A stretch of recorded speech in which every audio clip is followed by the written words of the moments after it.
सलमान खानच्या हत्येसाठी बिश्नोई गँगकडनं 25 लाखांची सुपारी, पाकिस्तानातल्या हायटेक शस्त्रांचा वापर करून हत्येचा कट, पोलिसांच्या चार्जशीटमध्ये सुपारीबाबत माहिती। जूननं धोका दिला, आता पावसाची अपेक्षा जुलैकडून, सर्वसाधारणपेक्षा जास्त पावसाचा हवामान विभागाचा अंदाज। जरांगेंच्या घराची ड्रोनच्या माध्यमातून टेहळणी, गेल्या 2 दिवसांपासून टेहळणी, अंतरवाली सराटीच्या सरपंचांची माहिती।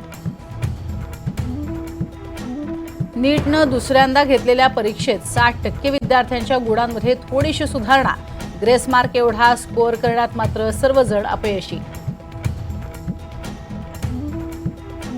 लातूरच्या नीट घोटाळ्यातल्या आरोपींचा आज सीबीआय ताबा घेणार, जलील पठाण आणि संजय जाधवची पोलीस कोठडी संपणार।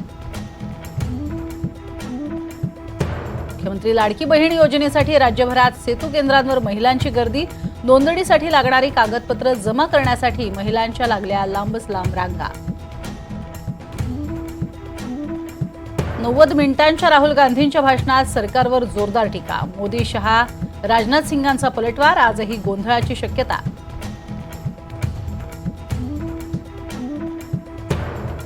राष्ट्रपतींच्या अभिभाषणावर लोकसभेत आज पंतप्रधान मोदींचं उत्तर, राहुल गांधींच्या आक्रमक भाषणाला मोदी काय प्रत्युत्तर देणार याची उत्सुकता।